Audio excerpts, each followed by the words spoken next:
Melissa Scott's trail cameras might contain clues about the disappearance of Lilly and Jack Sullivan. RCMP asked her for days of footage as the investigation into the missing children approaches the 3-week mark. It's scary, especially not knowing what happens. We definitely keep our kids a little closer to home now. Later this afternoon, I got to them. Oh boy, and I can't say who they are. And I can't really say... That's fine. And I can't really say what they told me, but it's ironclad. It's 1,000% true, okay? I know exactly what happened to the kids. The kids are alive. What is the RCMP hiding from us? Just 7 minutes ago, without warning, without a press conference, a new warrant was quietly filed in connection to the disappearance of Lilly and Jack Sullivan. No statement. No press release. But make no mistake, this was not routine. This was deliberate. And it was targeted. According to 2 sources close to the investigation, this warrant directly names Darren Gettys, a man almost no one outside the case has heard of until now. But those inside? They say Gettys has been on the RCMP's radar for weeks. Gettys wasn't just a background figure. He had access.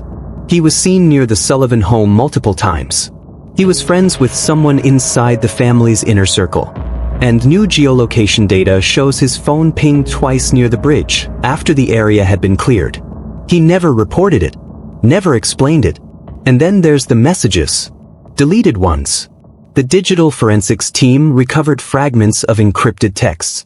At least 2 messages, timestamped days after the search began, mention the blanket spot. One simply said, "It's done." RCMP won't confirm if Gettys wrote that text, but they've re-interviewed 3 people close to him in the last 24 hours. One person refused to cooperate. Another lawyered up. And according to an insider, someone cracked. Someone talked. We now know a vehicle matching Gettys was seen reversing down a gravel service road behind the search perimeter, just days before the pink blanket was discovered. Why then? And why has it taken nearly 3 months for this name to surface? Because the case is more tangled than anyone realized. There are connections between the Gettys family and a former CPS worker who visited the Sullivan home. Connections that may have helped keep him off the suspect list, until now. Sources close to the investigation say the RCMP is preparing for a major legal escalation. Not just one arrest, but possibly multiple people charged for their roles, before and after the children vanished. And here's the most chilling part. Authorities now suspect that the abduction wasn't spontaneous, that it was coordinated, planned. And the staged clues, the delayed statements, the silence, it was all part of a cover-up. A calculated one, but not perfect, because someone slipped. Someone underestimated how far this investigation would go. And now, with this new warrant, the walls are closing in. We'll be watching every update, every court filing, every lead. Subscribe now to stay ahead of the media, because when the truth breaks, it will break fast. And the fallout will change everything. Trail camera footage from Melissa Scott's property could be the evidence that breaks this case wide open. For nearly 3 weeks, RCMP combed through forests, followed dead-end tips, and re-interviewed dozens of people. But behind the scenes, they were also collecting digital footprints, texts, GPS data, and now raw trail cam footage from just outside the area where the pink blanket was found. Melissa's cameras, positioned along a remote access path near the wooded bridge, had been running for weeks. Silent, unmoving, recording everything. And now investigators believe those cameras may have captured someone returning to the area long after the official searches ended. According to multiple insiders close to the task force, the footage is now central to what's quietly being described as the final alignment of evidence. That's because shortly after the footage was requested, RCMP moved swiftly to secure a warrant. No press release. No media frenzy. Just a sudden judicial motion, approved late at night, and targeted at one individual, Darren Gettys. Gettys' name has floated beneath the surface since the early days of the investigation.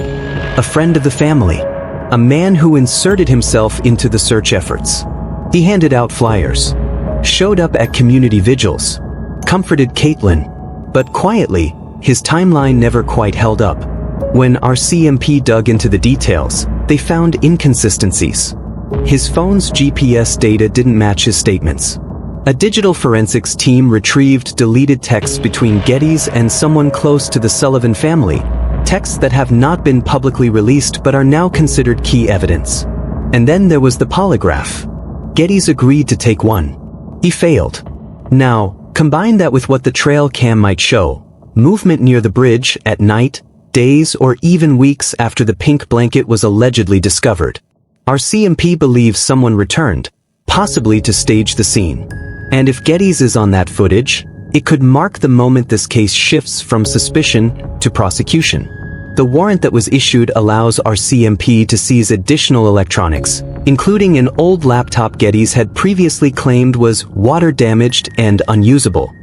They now believe it may contain deleted files, downloads, and communications linked to the period just before and after Lilly and Jack vanished. Why does this matter? Because Gettys isn't just some distant acquaintance.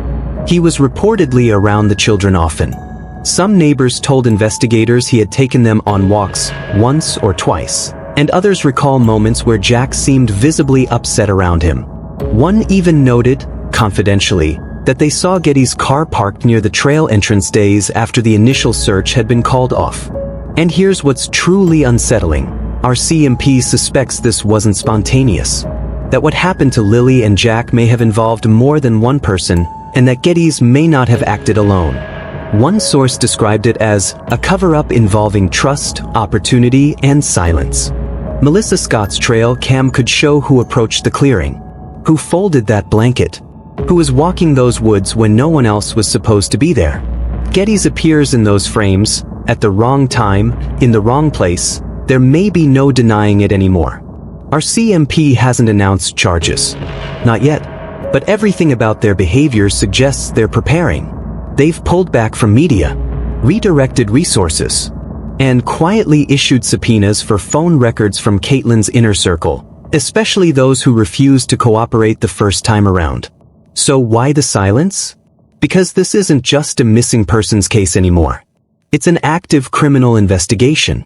And the evidence, after nearly 3 months, is beginning to point in one direction, with terrifying clarity.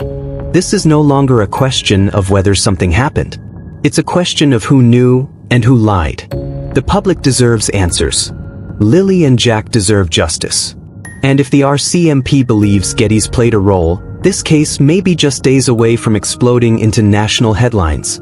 Stay tuned, because everything is about to change. Darren Gettys isn't some random name tossed into the mix. He didn't just stumble into this story by accident. 4 months, if not longer, he's been deeply embedded in the case surrounding the disappearance of Lilly and Jack Sullivan. He's made himself known in all the online spaces. A self-proclaimed truth seeker. But erratic. Constantly posting, constantly watching. He filmed himself at search sites. He made late-night live streams about the investigation. And he inserted himself, intentionally, into the narrative. To the public, Darren seemed like one of many concerned locals. A little intense? Sure. But helpful. Passionate. That's how people saw him, until now. Because what investigators have found tells a far different story. A darker one. One where Darren Gettys wasn't just participating in the conversation, he was manipulating it. According to multiple RCMP sources, Gettys is now being actively investigated for obstruction of justice. Not just speculation. Not just online drama. This is real. This is happening. The RCMP has connected Gettys to several critical failures in the investigation. He inserted himself into witness groups. He pressured people for statements. He contacted individuals close to the family and tried to steer their stories. In some cases, he presented himself as law enforcement or affiliated with them to gain access to information he had no right to see. He took photos at scenes that were supposed to be sealed. He distributed theories that RCMP now believe were intended to mislead. It wasn't just noise. It was strategy. And that strategy has consequences. Authorities now believe Gettys may have deliberately interfered with the early days of the search, both online and in person. There's evidence he redirected community efforts toward areas that had no connection to the case, wasting precious time. One officer allegedly told a local reporter, he wasn't just shouting into the void. He was directing traffic. And people listened. RCMP began to take him seriously when his digital fingerprints started showing up where they shouldn't. In group chats, private DMs, and message boards connected to the case. He was often first to post new theories, right after key police decisions went public, suggesting he had access to information not yet released. The timing raised flags. And when digital forensics pulled down deleted messages from his devices, it only confirmed suspicions. Gettys, it turns out, had been in contact with at least one person of interest long before the public knew there even were any. Surveillance footage places him near the wooded bridge, the one where the pink blanket was eventually found, on more than one occasion, including after the official search ended. And now we know this. That blanket was planted. It wasn't there during the first sweep, and someone left it, folded, clean, and alone, like a message. So what was Gettys doing there? When questioned, Gettys offered vague explanations, claims of just walking or following a hunch. But nothing lined up. His timeline cracked. He couldn't account for key hours. And worse, someone else came forward. A witness. Someone who saw him that day, close to the bridge, alone, with something in his hands. As more information comes out, the picture becomes clearer. Darren Gettys wasn't just trying to help. He was playing a role, inserting himself as both a helpful neighbor and a digital prophet, while behind the scenes, he may have been guiding the investigation down a dead-end road. Now, RCMP aren't just looking at him as a nuisance. They're looking at him as a potential co-conspirator. Someone who may have deliberately sabotaged the search, misled police, and concealed evidence. And inside sources say they're close. Very close. The recent silent warrant? That was for Gettys. Authorities are building a profile. They're cross-referencing his movements, his devices, his financial transactions. They're watching him. They're watching who he talks to. And most of all, they're watching what he's trying to erase. It's no longer a question of if Darren Gettys is involved. It's a matter of how deep that involvement goes. And as the RCMP closes in, one thing is certain, whatever he thought he was covering up, it's about to come out. It started quietly, an anonymous email routed through a foreign server, flagged by RCMP's cybercrime unit just 5 days ago. No subject line, no threats, no manifesto, just a folder titled, Gettys News. At first, it looked like noise, one more dead end in a case already drowning in misinformation. But inside that folder were files RCMP hadn't seen before. Raw audio clips, screen recordings, GPS data logs, cloud backups of private videos, all unmistakably linked to one man, Darin Geddes. Gettys has long inserted himself into the public eye surrounding the Sullivan case, but unstable, obsessed with being the voice of the missing. He live-streamed daily, often from areas already searched, sometimes alone, sometimes oddly close to key locations, like the bridge near Cold Lake, or the clearing where the blanket was found. But buried in those audio files was one chilling sentence. If people believe I saw them that night, they'll stop looking elsewhere. He said it off camera. Unfiltered. Not meant for the public. But that single line triggered a chain reaction inside RCMP headquarters. They stopped seeing Gettys as just a nuisance, and started treating him as a possible obstruction suspect. Within 24 hours, the digital forensics team backtracked every device ping connected to his known accounts. GPS metadata placed him within 300 meters of the Cold Lake Trail on the night of May 3rd, one day after Lilly and Jack disappeared. And again, on June 21st. The same night investigators believe the pink blanket was planted. That detail had always bothered searchers. That spot had been cleared, walked through dozens of times. And suddenly, weeks later, it appears, folded neatly, with no signs of weather exposure. Now Gettys is under direct scrutiny. Not because he posted wild theories online, but because he may have deliberately misled investigators. Possibly tampered with physical evidence. and according to two sources close to the case, obstructed justice by directing search efforts away from where signs were emerging. But this goes deeper. RCMP now believe he wasn't acting alone. Using server data from encrypted messaging apps, they're cross-referencing his contacts with others close to Caitlin Sullivan's inner circle, people who had reason to keep the narrative muddy, people who may have wanted the public and police chasing shadows instead of asking the right questions. A silent warrant was approved, devices seized, accounts frozen, a second wave of digital subpoenas already in motion. And while Gettys hasn't been arrested yet, this latest move signals something louder than any press conference. The final phase has begun, because this isn't just a man chasing clout anymore. It's someone who may have known the children's fate and chose to lie. Whatever Gettys is hiding, RCMP are now closer than ever to forcing it into the light. Publicly, Darren Gettys claimed he was out of the province the night Lilly and Jack Sullivan vanished. He repeated it again and again, on live streams, podcasts, community forums. His tone was confident, smug. He presented himself as an outsider, a truth seeker, who just happened to get involved from afar. He even uploaded what he said was a time-stamped photo from a different city, saying it was proof he couldn't have been anywhere near Nova Scotia that night. But beneath the noise, RCMP were already building a case. Quietly, meticulously. They weren't relying on what Gettys said, because digital forensics told a different story. It started with simple cell tower data. Gettys' phone didn't ping in another province. It pinged 20 minutes from the exact area where Lilly and Jack were last seen. Not once, multiple times. Then they checked vehicle movement.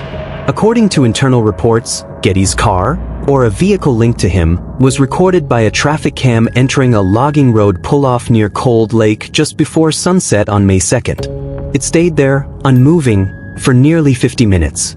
No hotel check-in followed. No fuel stops. No flight bookings. No Airbnb. No digital trail to back up his alibi. Worse, his phone's Bluetooth synced with an unknown device registered to a temporary prepaid number, active for just 48 hours, on May 2nd and 3rd. That number later connected to encrypted chat messages now under forensic review by RCMP. They cross-referenced it all. Gettys had no legitimate reason to be in that area. And even more disturbing, he never once disclosed he was. When confronted with inconsistencies in his timeline, insiders say Gettys backtracked. He blamed GPS drift, claimed his phone must have been stolen. But those excuses fell apart quickly.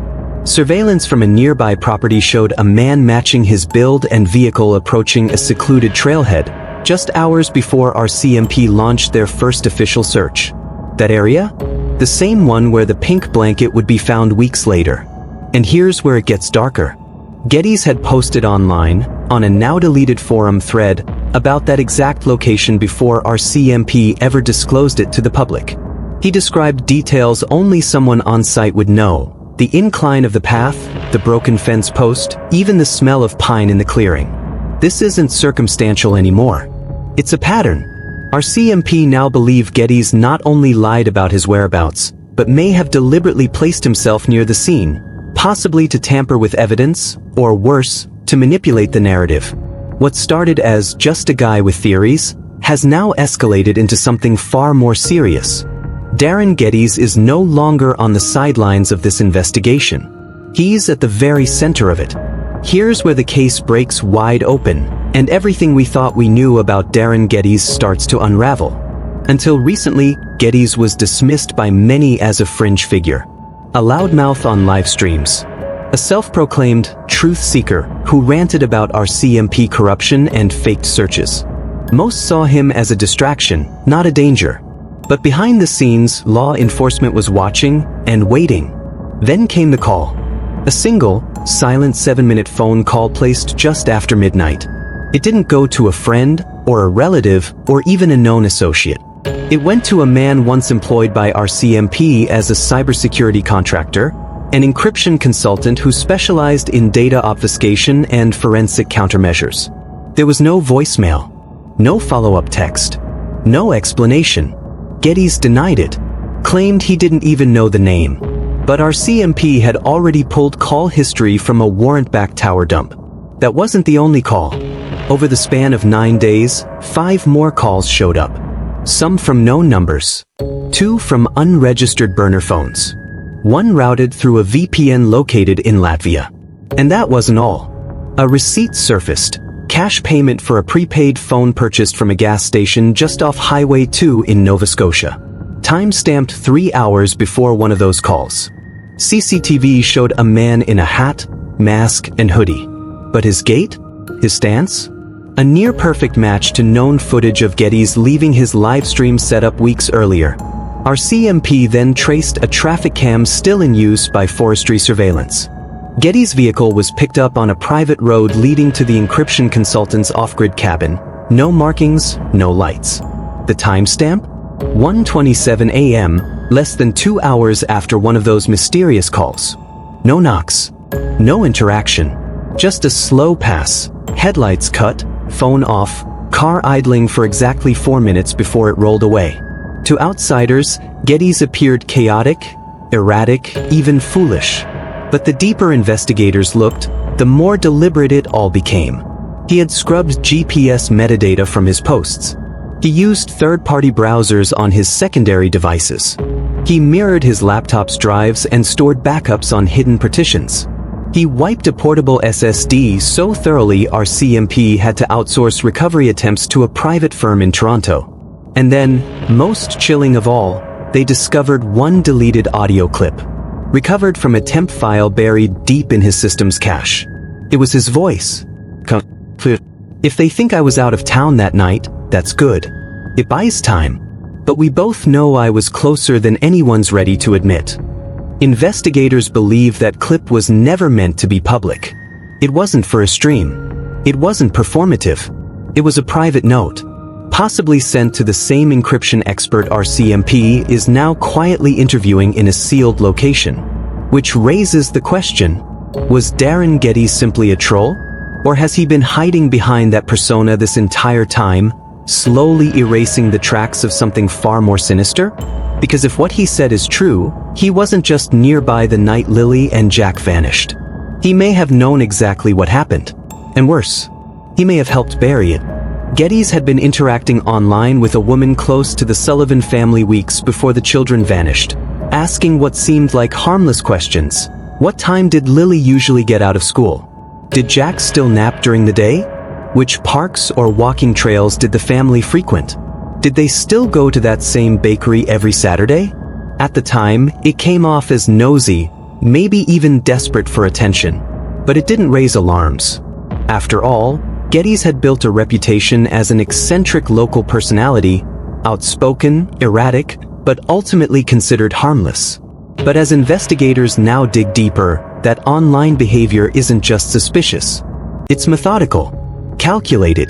RCMP's cybercrime unit has retrieved months of digital activity tied to Gettys. Encrypted folders, deleted messages, and browser histories synced across devices. What they uncovered paints a deeply disturbing picture. Gettys wasn't simply making conversation, he was mapping their lives. He had message logs with multiple individuals connected to Caitlin's circle, screenshots saved from social media posts tagging locations, and time-stamped notes of when the children were most likely to be alone. He knew what time Caitlin usually left the house for work, when Daniel Martel was typically home, which days the children stayed with their grandmother, even which neighbors had security cameras, and which ones didn't. Worse still, investigators uncovered private group messages between Gettys and at least 2 fake profiles, accounts now believed to have been controlled by Gettys himself. In these conversations, he asked pointed questions. When do kids usually get off the bus on that road? Or, would a 6-year-old know not to follow someone they recognize? This was no coincidence. RCMP also recovered a data set on a backup drive labeled L&J_routines, buried inside an innocuous folder named Car Maintenance. Inside were GPS coordinates, screenshots of neighborhood layouts, street views of back trails, and references to the Cold Lake area. The file timestamps? All from mid-April, 2 weeks before the disappearance. And then there's the metadata. RCMP traced file origins back to a burner laptop Gettys had discarded at a recycling center just days after the children went missing. Forensic imaging revealed that several image files, maps, saved photos of the Sullivan kids, even a photo of the pink blanket found in the woods, had been viewed or edited on that device. That same laptop had a deleted draft of a message written days before May 2nd. It read in part, "If they're gone before sunrise, the noise won't start until noon. Long enough to make it through the trees. Long enough if you've planned it right." This wasn't just troubling behavior. It was surveillance. It was premeditation. Gettys wasn't simply in the wrong place at the wrong time. He was already there. What?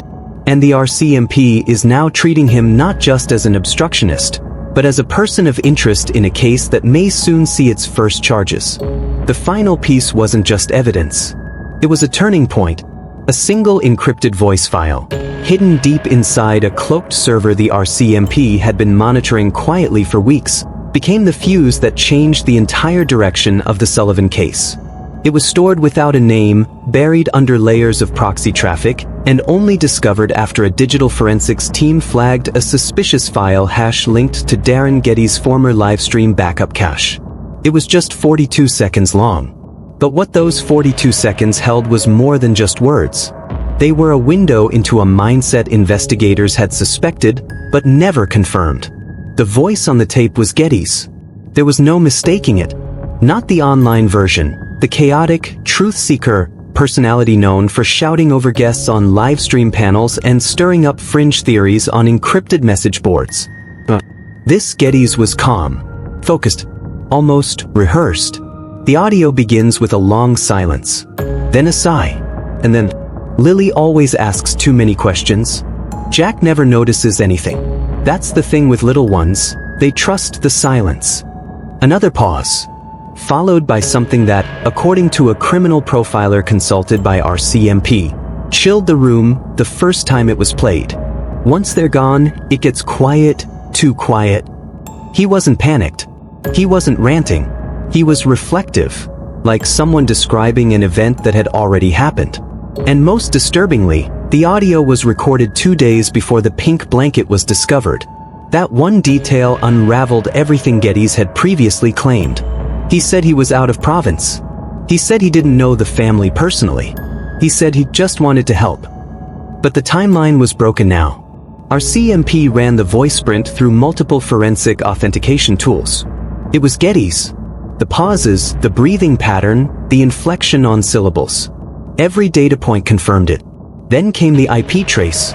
A connection routed through a VPN out of Ontario, but a single packet leaked a real address. It pinged near the wooded bridge in Nova Scotia, just 2 kilometers from where the pink blanket would later be found. The discovery triggered an immediate escalation. Gettys was placed under 24-hour federal surveillance. 2 additional warrants were filed, one for his cloud backups, another for a secure device he had long claimed was just for editing. Neither claim held. Inside, they found deleted GPS logs, trips to and from areas around Truro, Shubenacadie, and a specific off-grid path leading directly to the clearing where the blanket was left. And then, photos. Screenshots of live maps. A digital folder titled simply, LJ. Within that folder, coordinates, weather snapshots, traffic flow around 4 p.m. on May 2nd, the day Lily and Jack disappeared. Surveillance screen grabs of what appears to be their school. What Gettys had built wasn't just a theory board. It was a preparation log. Even worse, metadata revealed some of the files were created days before the children vanished. And the audio? That was just the exhale. The message left in the dark, waiting to be heard. Some RCMP insiders now believe Gettys was documenting the case as if it were a game, recording trophies, milestones, even reflections, almost like he wanted to remember it or prove something to someone else. And that's where the most disturbing theory emerges. This wasn't a man chasing attention. This wasn't just an online provocateur. Gettys may have been playing a role in something much larger, something he believed he could outsmart, manipulate, and walk away from. But he made one mistake. He recorded himself. And now, the RCMP isn't just preparing to bring him in. They're building a case brick by brick, one digital trace at a time. Because this isn't just about a blanket in the woods.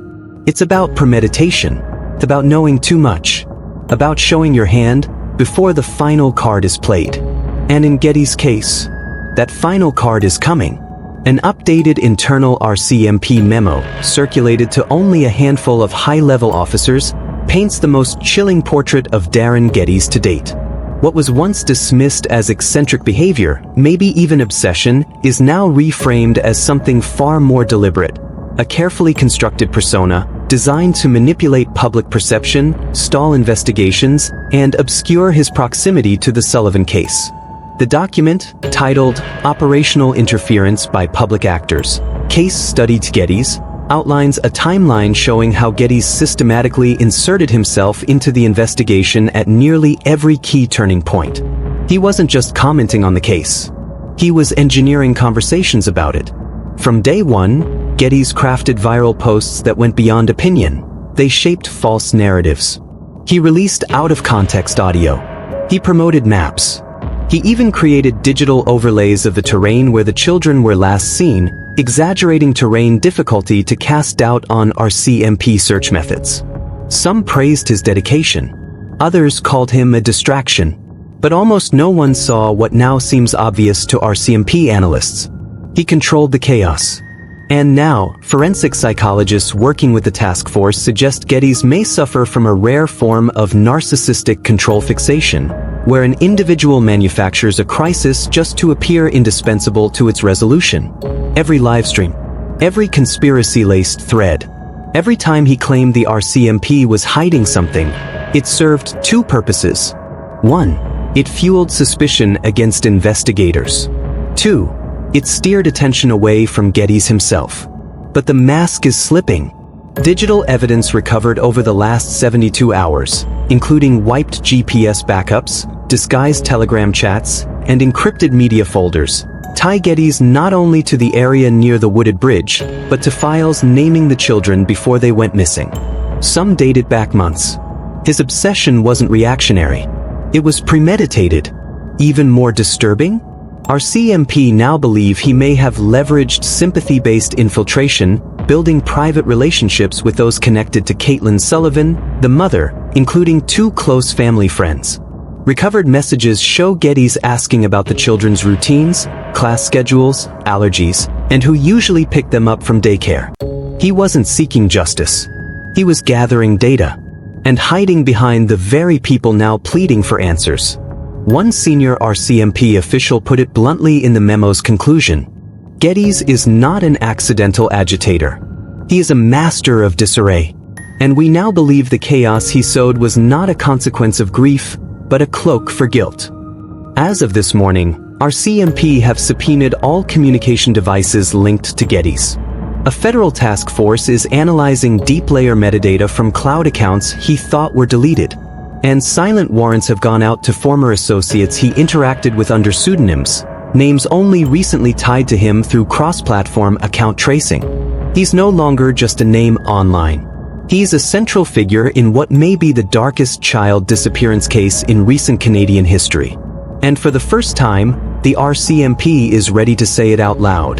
Darren Gettys didn't just hide in plain sight. He built the spotlight, and he used it to bury the truth.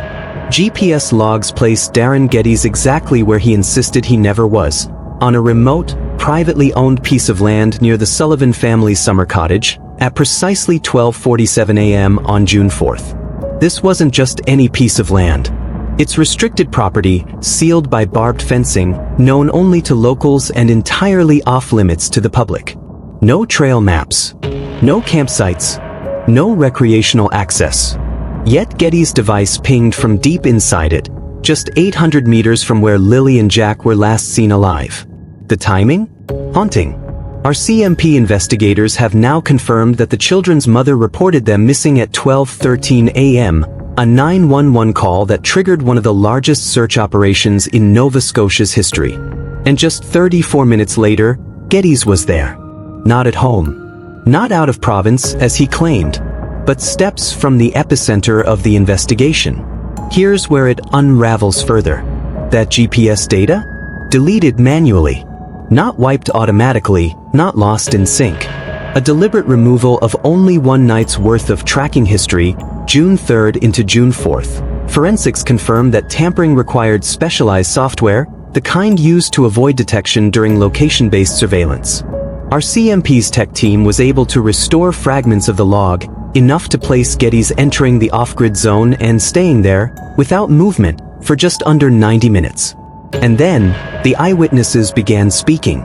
Two of Gettys' immediate neighbors, residents who'd previously described him as odd but harmless, now tell a different story. Both recall seeing Gettys leave his home multiple times over 2 nights, including at unusual hours between midnight and 3 a.m. One neighbor, a former truck driver, noted Gettys was carrying a long duffel bag, dressed in weather-resistant gear, and returned with mud-soaked boots and what looked like a wet blanket shoved into the trunk. Security footage from across the road supports this. A time-stamped clip, now in RCMP custody, shows Gettys pulling out of his driveway at 12:31 a.m., headlights off, returning at 2:06 a.m., pausing for 45 seconds in front of his mailbox, and walking inside empty-handed. The duffel was gone. When RCMP executed a search warrant on Gettys' home 2 weeks later, they found a freshly bleached pair of boots in the basement, the same model seen in the footage. They asked about the duffel. Gettys denied owning one. But his Amazon order history told another story. A dark nylon military-style duffel purchased 2 weeks before the disappearance. Still missing. Investigators now believe Gettys may have used the remote land to stash or destroy evidence, potentially including items belonging to the Sullivan children. A nearby ravine, recently drained and searched, yielded torn fabric and small traces of blood, which are undergoing lab analysis. This wasn't coincidence. This wasn't confusion. This was intent. A man who inserted himself into the public search effort by day, then slipped into the shadows at night, with gloves, boots, and a bag no one can find. And the closer the RCMP look at that 90-minute window in the woods, the more convinced they become. Gettys didn't just know what happened to Lilly and Jack. He was there when it did. From whispers in comment sections to RCMP tactical teams moving under the radar, the Darren Gettys investigation has entered its final phase. What began as fringe suspicion, an eccentric man online, always hovering around the case, has now triggered a federal-level response, complete with cross-province coordination, encrypted communications intercepts, and covert surveillance strategies not typically used in missing persons cases. But this isn't typical anymore. Internal RCMP documents now classify Gettys not just as a key person of interest, but as a potential orchestrator. Someone who may have embedded himself within the public narrative for a purpose, to misdirect attention, muddy timelines, and insert noise where clarity was desperately needed.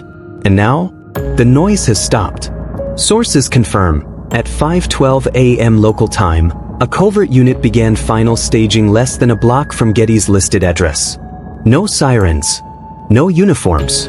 Just a quiet chain of movement.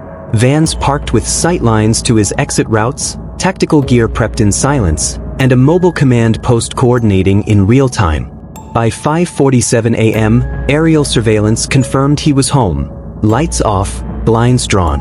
At 6:11 a.m., a nearby power grid switch was initiated. Not a full blackout, but a controlled flicker, enough to disable most DIY security setups without drawing suspicion. Then came the signal. 6:56 a.m., green light given. 3 entry points. 1 flash distraction device.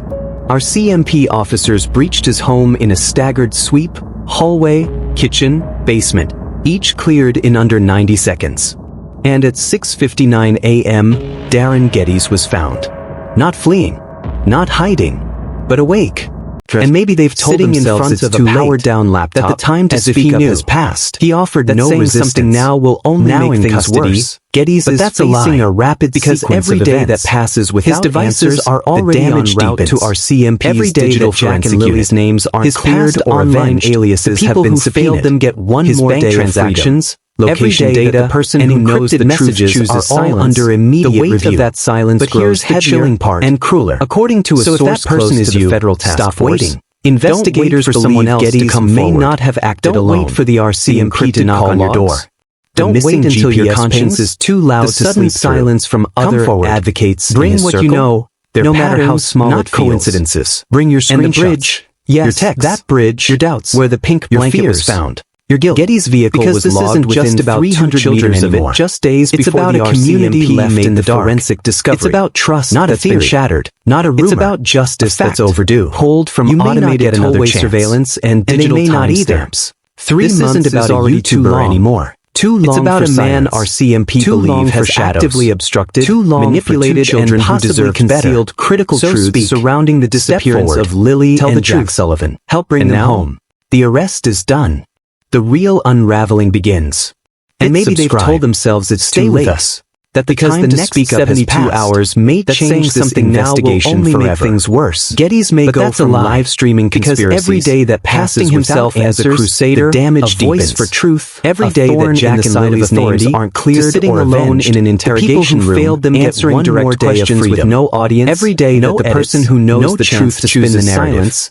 The weight of that speculation has evolved into a manhunt wrapped in digital footprints, hidden audio, deleted files. Don't wait for someone else to come forward. Unshakable fact. Don't wait for the RCMP to knock on your door. Ever admitted. Don't wait until your conscience is too loud to sleep himself into the investigation. Bring what you know, no matter how small it feels. Questioning police tactics while quietly redirecting attention from his own movements. Your fears. But that strategy is because collapsing. This isn't just about surveillance footage, location data, about a community left in the dark. All tell a different story. It's about trust that's been shattered. Gettys was near the scene. It's about justice in the window of time when Lilly and Jack Sullivan vanished. And they may not explain why. 3 months is already too long. Law enforcement isn't just watching for silence. They're acting too long for shadows. Behind closed doors. Too long for two children who deserved a full coordinated response. Internal documents refer to it as Phase 4. Help bring them home, indicating the transition from intelligence gathering to operational execution. And maybe they've told themselves it's too late. The words are clear that the time to speak up has passed. Evidence in hand. That saying something now will only make things worse. But even with Gettys in the crosshairs, because every day that passes without answers, the damage deepens. At the center of it every day that Jack and Lily's names aren't cleared or avenged, not the people who failed them get one more day of freedom. Real children. Every day that the person who knows the truth chooses silence. 3 months. The weight of that silence grows heavier. We don't have their footsteps retraced. So if that person is you, what we do have is a growing mountain of evidence that suggests they didn't disappear by chance. Don't wait for the RCMP to knock on your door.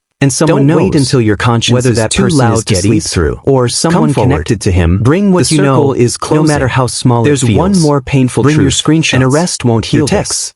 Not yet. Not until answers are given. Your guilt. Not because every location has been searched anymore. Every digital trace about a community left in the dark. Every lie stripped bare. It's about trust. Families are still waiting. It's about communities that's overdue. Still searching. You may not get another chance. May come for the guilty, and they may not either. It means little unless 3 months those two children home. Too long for Jack are still missing. Too long for shadows. Every second matters. Too long for two children who deserved better. No matter how small, so speak. No matter how uncertain. Step forward. Call the RCMP or Crime Stoppers immediately. A single tip could be the turning point. Like this video, subscribe for breaking updates, and share this broadcast with everyone you know. Because truth doesn't whisper, it rises. And it wins when silence ends.